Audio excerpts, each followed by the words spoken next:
America is home to 33 million small businesses, the beating heart of communities across the country. And proof that the American dream is still alive. This is a show about those dreamers and doers and the communities they serve.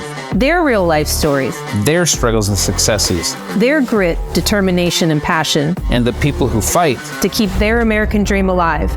I'm Alfredo Ortiz. I'm Elaine Parker.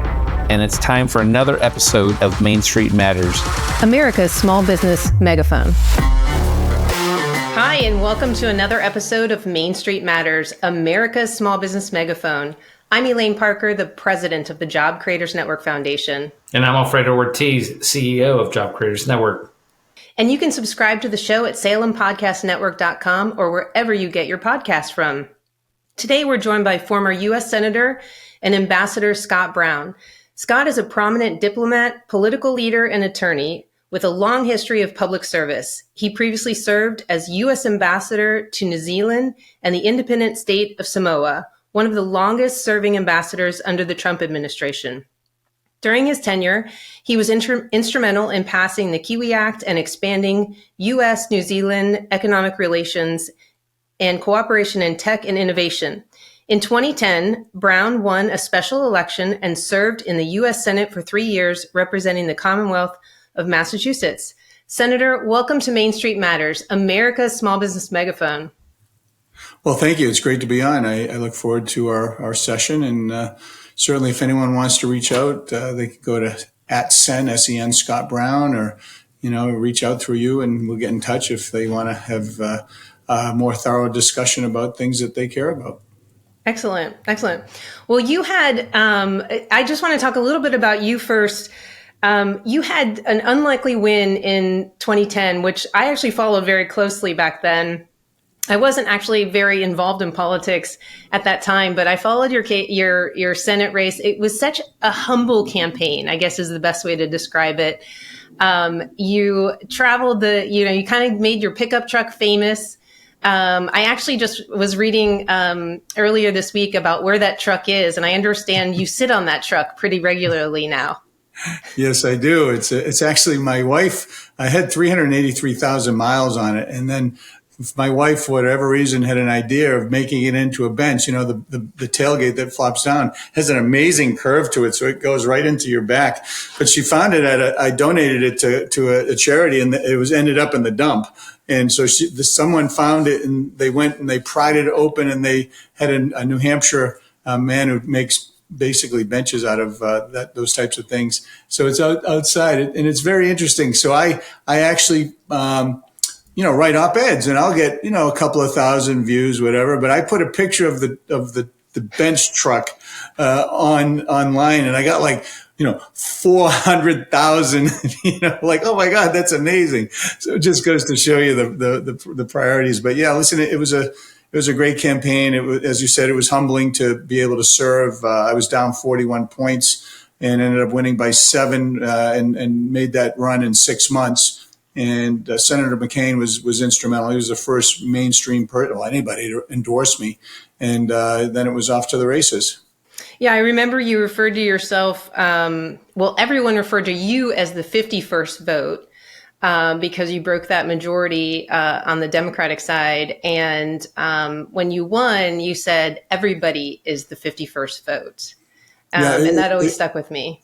I think it was the 41st vote because they had a supermajority of 60 basically, and 40 the Republicans had. So basically, don't even show up for work if you're a Republican. They could do anything they want. And so I was able to be the 41st vote to stop that. So they at least had a conversation about everything and anything. So for about almost 2 years, every single piece of legislation, every motion, everything went through me in my office. So as a result of that, a tremendous amount of scrutiny, tremendous amount of pressure. Chuck Schumer and Harry Reid basically made me the number one target along with Obama. And but it was an honor to serve. And I call myself a Scott Brown Republican. Everyone has labels. Listen, I'm going to just do what I think is right. I read the bills. I read every single bill. I saw how it affected our country, my state, our debt and deficit, and then I voted regardless of who sponsored it. And respectfully, that's one of the things that's kind of missing today. People are so, cliquey. They're looking out for their own, petty personal or partisan interests instead of putting our country, which is in dire straits right now, at the forefront. Yeah, things are pretty toxic. It looks like up on the Hill on a regular basis. I recently talked to some folks, and my take on it is that they're not really interested in solving Americans' problems. It's more the interest of having the power. And so, what I like to talk about is the solutions, and we represent small businesses. And so we're always talking about small business and what they need, and trying to amplify that voice to lawmakers in Washington. But the regulatory agencies tend to really hurt our small businesses, and the regulatory state is just out of control at this point. And I think you could probably attribute some of that out of control to the fact that Congress doesn't get anything done because they're too busy fighting. And so the regulatory state just takes it upon itself. Instead of legislating, we've got rulemaking. And those rules really disproportionately hurt small businesses. I read your op-ed on Lena Khan, the chair of the Federal Trade Commission. Tell us a little bit about the op-ed and what your concerns are about what her agenda has been. Well, I've written quite a few op-eds. The one, listen, she's the most radical of the radicals in the Biden administration. She's taken an agency which is basically supposed to be a bipartisan, just kind of figure it out, deal with, some issues and move on, to basically an arm of the administration to go after all businesses, large and small. And then she's working with the EU to basically come up with ways to do away with our advantage, especially in the high tech industry. She's changing the consumer standard when it comes to businesses. If you're too big, she just wants to break it up. It doesn't matter that people are getting a good deal. There's competition. There's transparency. Whether it's Amazon, Apple, you name it. And quite frankly, that's not what the agency was meant to be. Now, whether you like President Trump or not, one thing he did do is he reeled in those agencies and the courts, as you know, with the EPA especially. And I just saw that they're coming out with another regulation today, doing things, these unelected, unaccountable bureaucrats doing things that affect, big and small businesses alike. And it's got to stop. I don't want to ramble, but I'll just give you an example. I'm a small business owner. My daughter, we're independent contractors, but we know so many small business owners, and they are the backbone of our country. Those mom and pop, if you're a new citizen, or whether you're a young person, an old person, you just want to do, whether it's a thrift shop, whether it's a restaurant, a bakery, there's so many around that just are the backbone. It's something I've supported since I was a state representative, decades ago. And, you go into any restaurant and the cost of eggs has gone from like $30 a case to $180 a case. Bacon, forget about it, off the chart. Wages, that dishwashers are getting $25 an hour. Your rent, your insurance, your electric, your water. And so what's the point? That nest egg that you had, which you were making money and, supporting and maybe putting your kids through school or giving extra jobs to some high school or junior high students, it's going away. And it's very, very, very sad, and I'm deeply concerned. One of the things I was reading is you mentioned the consumer welfare standard and that she wants to replace that. You said the guiding light of antitrust policies for generations. She wants to replace it with an activist government that picks winners and losers. Jim Cramer said she basically wants to make the biggest businesses less powerful. One of the things that we talk about a lot is that disproportionate negative impact on small businesses, because lawmakers and the regulatory agencies, they tend to want to do a one-size-fits-all. And many times, whether it's a mandate or a tax or any kind of regulation, can have this very disproportionate impact on small businesses. I'll give you one example, which actually includes Amazon, was the minimum wage. Amazon, proudly announced several years ago that they were going to do put their starting wage at $15 an hour, which is great. They're a multi-billion-dollar company, and they have the resources to do that. But they didn't just do that. They went further and lobbied the federal government for a national minimum wage of $15 an hour.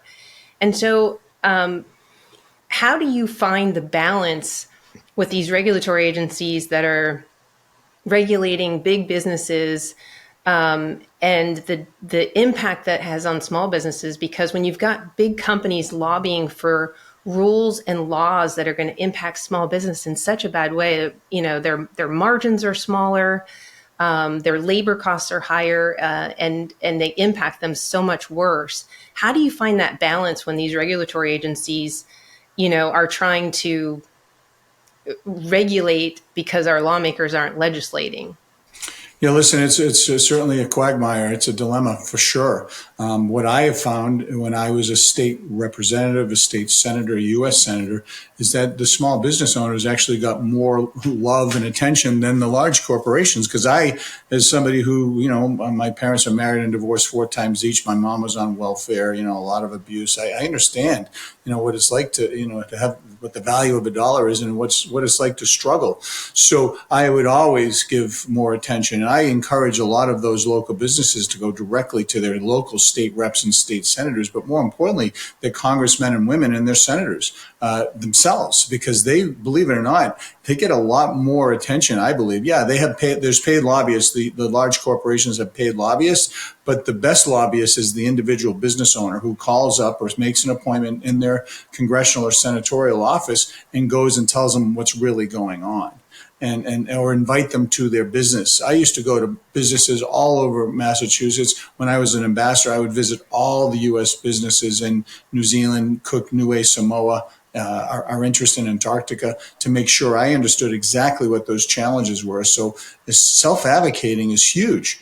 Don't just, hide under a rock and accept this stuff. Get involved, get your chambers of commerce, or especially the local chambers of commerce. They're a great arm. I was a member of many of those chambers to help a lot of those through the business networking and other things to really, have some teeth behind what you're trying to advocate for. Senator, we're going to have to probably use you as our primary spokesperson and recruiter for our small businesses, because we couldn't agree with you more on this front. For the Tax Cut and Jobs Act, Job Creators Network went out there.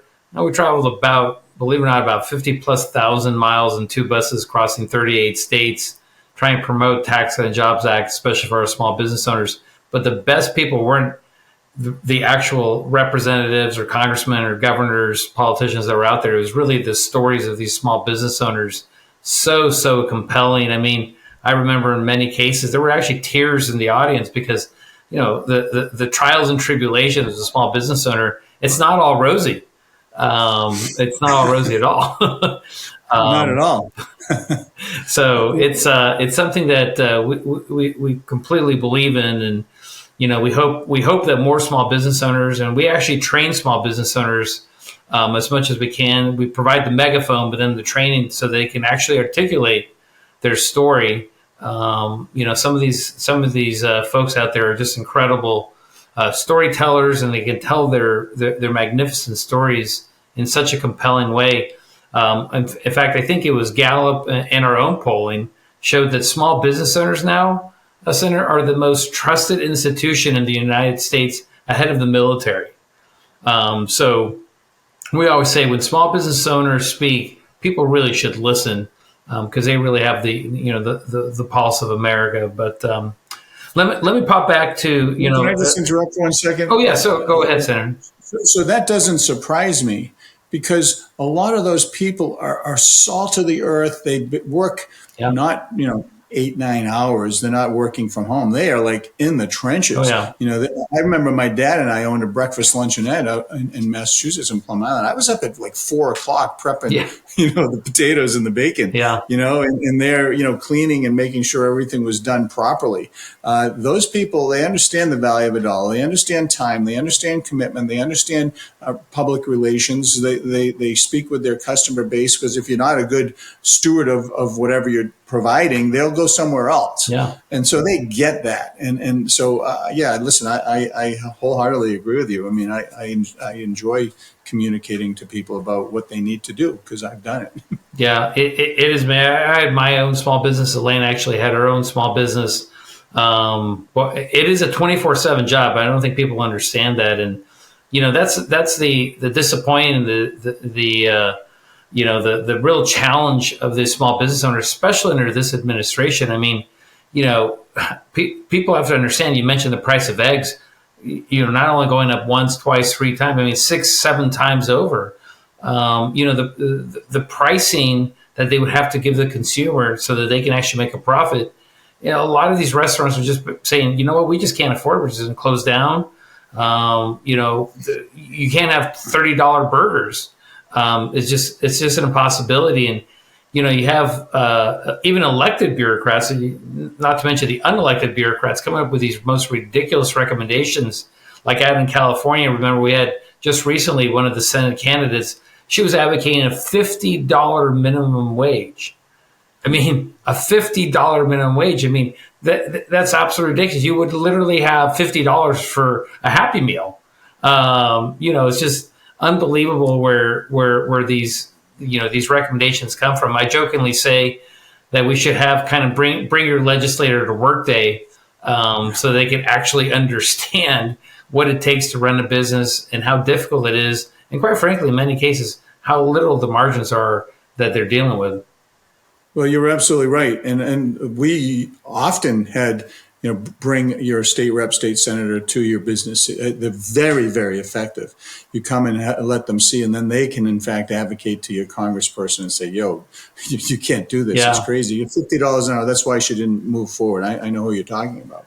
But then you have people who are elected, and you have a lot of let's say the franchise association folks, the Burger Kings, whatever, they're at 3%, they were at 3% margins, but the answer is, well, let's tax them more. Let's give more, let's more. And that margin is almost non-existent now. And between the cost of goods, inflation, obviously heat, water, all the things we talked about, they've never really signed the front of a paycheck before. And that's the real problem. You need to get people who are actually business owners, leaders who have actually had a job to represent us in Congress. Yeah. We hope that Job Creators Network, we actually almost kind of start creating a feeder for future, leaders, politicians in the state capitals and in the U.S. Capitol, right? Because we do need folks who've actually signed the front of a check. Unlike Bernie Sanders, who's literally never signed the front of a check. To actually make these recommendations. And so, getting back to really quickly the op-ed, if you don't mind, Senator, Elaine mentioned this consumer welfare standard that you talked about, significantly including an antitrust policy. Can you kind of break that down for the average consumer or the average listener to understand what you were talking about there?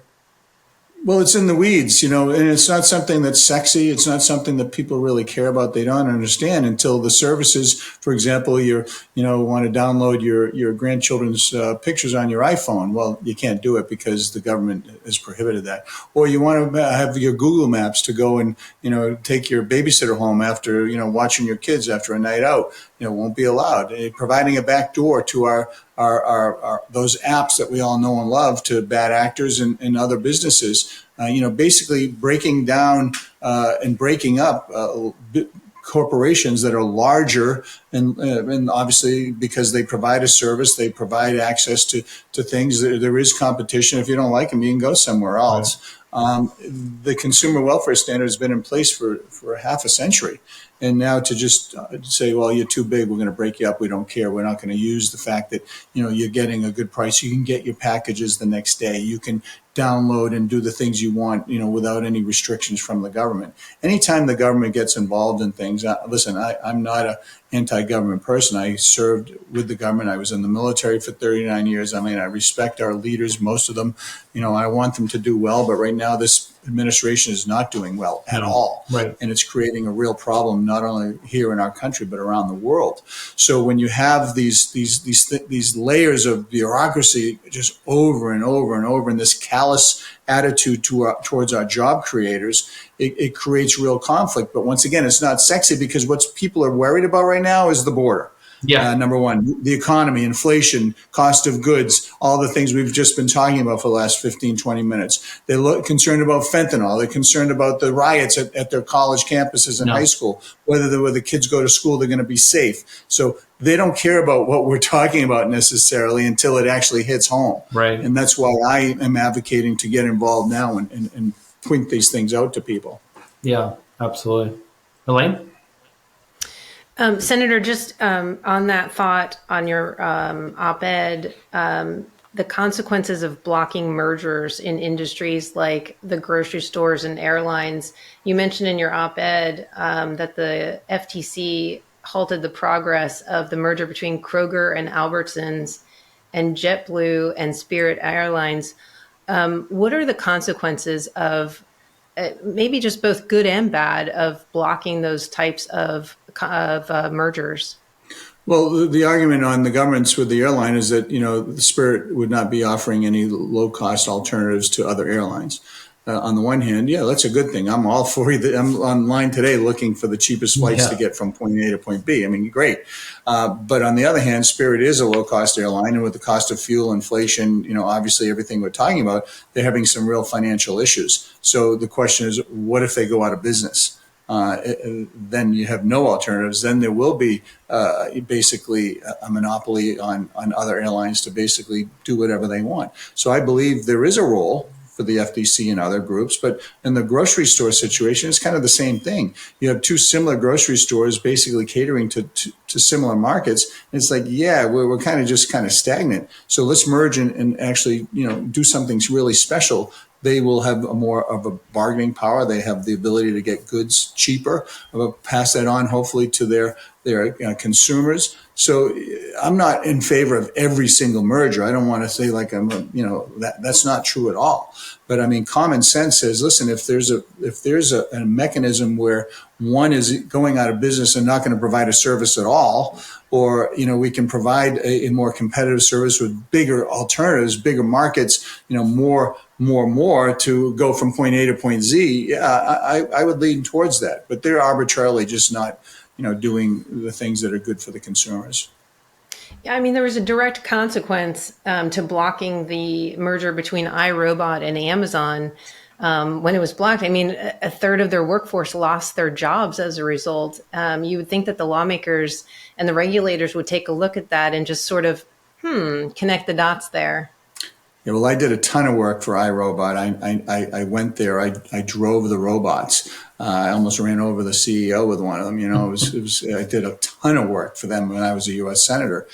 And the work that they're doing is just out of sight. You're like, whoa, what is this? And this was about 10 years ago. And what the advances they've made, and to think that they would not be able to do what was proposed, immediately, 300 jobs or whatever number, just see you later. And the thing that's fascinating to me is no senators or congressmen in Massachusetts lifted a finger.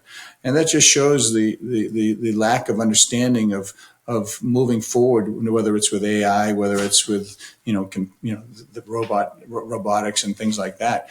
I mean, you have China. The President Xi is basically, his number one goal is to provide all tools, every tool to basically eclipse our high-tech industry. They want to be number one. So when we're doing what we're doing, FTC and other entities, to our industry, making it basically second tier and cutting off the knees from our young innovators who are still, as you said, in that same bucket. They're treated the same way as the larger companies. A new person, a couple of guys in a garage, they're treated almost the same way. So the hurdles, it's stifling. It's a big wet blanket on our innovation.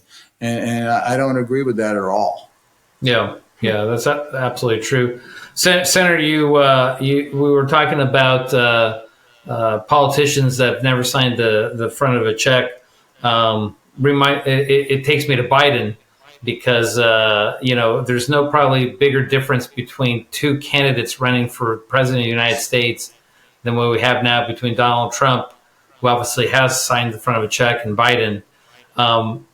Assuming Trump wins in November, what would be your advice to President Trump day one that he can do to help the economic turmoil, quite frankly, that Biden has created over the past several years?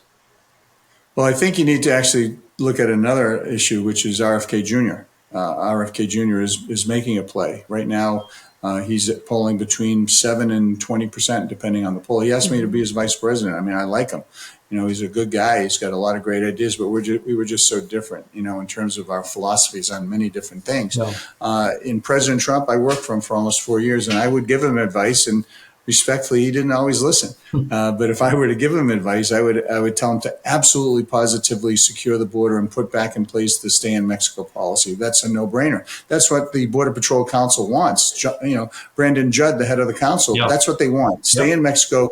We have the tools, secure the border, and we'll deal with it. Then if they're going to, basically deal with the people that are here, you got to have more, immigration judges coming in immediately. I would activate the Guard and Reserve judges to get them in there to basically deal with the backlog. No more freebies for the people that are here illegally, over our veterans and people. Right. Here in Massachusetts, in Massachusetts, I noted that Black History Month and the governor allowed a community center in Roxbury to be basically vacated for people here illegally. So kids are now out in the streets dealing with a lot of those things. And that's the same way around the country. So I would tell them, close the border. I would tell them to immediately, obviously, put China and other entities on notice that no more fentanyl, no more special, gifts. I would obviously have him get involved, to deal with the Ukraine and Israel situation. He has a special talent because people take him seriously. And he says, listen, I'm going to deal with this and you better stop ABC. He does it. And, he's a man of his word in that regard. So he'll have a lot of cleaning up to do. And the alternative, listen, I know Joe Biden. I serve with him. I like him personally and I want him to do well, but he's not doing well because when he does well, the country does well, but he's not. Right. And I'm not making this stuff up. It's not, I'm not a hater. I'm not somebody who, wants people to fail. But our country's in deep, deep trouble, whether it's our small business owners, whether it's our kids who can't afford college or homes, the high interest rates, you name it. It's out of control. Right. It really is. You mentioned Kennedy, though. Walk me through how Kennedy plays into all of this. Well, listen, I had these things in 2016 called the Scott Brown No BS Backyard Barbecues. We had 14 presidential candidates, and Trump was the last one. We had 4,000 people in the middle of a snowstorm. Well, I went to New Zealand, served him for 4 years, and then I came back, and we did it again. We had everybody except President Trump.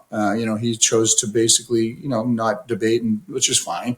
But we invited Kennedy because in New Hampshire, we're the first in the nation. And Biden basically blew off New Hampshire. People saying, well, Kennedy's there. Will you have him? I'm like, yeah. I had him. Under Ramaswamy, we had 525, Haley 450, Scott 450, Pence 350. We had 2,000 people for Kennedy. And there are people there who are fed up with both sides. The younger, kind of like his dad in terms of the idealistic, no war, let's get our country back on track. Former supporters of mine, people who have never voted before. So he's got about 200,000 volunteers, and he's going to have ballot access. He's on 5 or 6, 7 ballots already, and he's going to be a factor, a little bit different than Ross Perot, I think, and a little bit more. He's going to see it through to the end. And he should absolutely be getting Secret Service protection. And Joe Biden is playing politics and not giving it to him. But I think it plays a role. And I think people are kind of naive to think that it's not. But so you say, who is it going to take from? Well, Cornel West will take from Biden. He'll get on 1 or 2 ballots. He'll take from Biden. The question is, are the anti-Trump or Nikki Haley folks, are they going to go and go with RFK? To basically as an anti-Trump vote. Yeah. So it's going to be very, very interesting. If they don't get the 270, then it goes. The issue goes to the House of Representatives, and it's going to get really fun then. Yeah. Well, and we know that I think Mike Johnson is a fan of Trump, and so that would be a good thing. Although, who knows who the speaker by then will be, because we seem to be a speaker of the month kind of with this particular. It's crazy. Yeah. So you think Kennedy will be a spoiler? I think he's going to play a very important role, and he's going to get some very substantial votes. He's already, as I said, he's already on 5 or 6 ballots, and he's getting some. I'm reading more and more press. It was something today saying he's there. It's between 7 and 22%. Well, where's that coming from? Where's that coming from? Is it coming equally? Is it coming more from Trump? And now, basically elections tied where Trump was up a bit. And how did all Trump's, criminal things affect him? He's not out campaigning, and Biden's, doing what Biden does, fumbling and bumbling around. And, so there's a question of people are going to look at, 3 years ago, yeah, Trump, secure border, low interest rates, right. Our foes feared us, our allies trusted us. Yeah. Fentanyl was not really, wasn't as bad as it was. Our kids weren't living at home because they could afford a home. There's so many things that were good, gas prices, eggs, et cetera, versus what we're seeing now. And they're weighing that and they're saying, yeah, and then you throw in Dobbs, and on the Democrats, that's energizing them. But on the Republicans and independents, they're saying, well, that is very, very important. And quite frankly, I believe, and I do believe, it should go back to the states, and people can go to other states. So does that trump and help Trump the fact that the economy and all those things are basically hurting them and their families? I mean, that's the issue. Mm-hmm. And we'll see how it plays out. Yeah. It'll be interesting. So maybe Trump's the best advice for Trump as candidate is to promote Kennedy. I think the best thing for President Trump is to get on the campaign trail and get these things. But every time that you have Bragg, which I think this case is just so frivolous, and it'll be overturned on appeal without even blinking, taking basically a campaign finance issue and somehow, which is a federal issue. Yeah, and morphing it into a state issue and criminalizing it. There's no law on the books. They're creating new law. It'll be dismissed, but he's going to be there till 6, 7, 8 weeks. And that's a problem. Yeah. Although I love what he did this morning. I'm not sure if you saw that. He walked right across the Trump Tower to a big work site where there was a lot of labor, union workers, and they were all going Trump, Trump, Trump. Yeah. He's playing that. He is. He's going to the bodegas. He's doing that. He's doing as much as he can, and I think that's what I would do. Very, very smart. Yeah, because the press is going to follow him and cover him regardless. So, and the Democrats and Bragg and the judge, everyone hates that, the fact that he's still getting good press. And if I were him, I would absolutely go to my son's graduation and I'd have him arrest me. Absolutely. Oh yeah, can you imagine that? No way I would miss my son's graduation. So if I was giving him advice right now, I'd say, sir, go and let them arrest you. Yeah, go. But that would be quite a sight, wouldn't it? Yep. Arresting him at his son's graduation. Do it in a second. He couldn't go to his mother-in-law's funeral. It's horrible. He can't go hear the Supreme Court arguments. I mean, there's always exceptions for when there's a conflict. Always, any person. But because it's Trump, they don't want to give him an inch. Yeah, it's horrible. Elaine? He could just claim he has a sore tooth and needs to go to the dentist, and then they might give him a break, right? Yeah, I doubt it. They'll say, pull it right here. Exactly. Senator, you have such a common sense approach to things. Obviously, that was what was appealing to your constituents when you ran for Senate. Would you consider going into either a Trump administration or a Kennedy administration?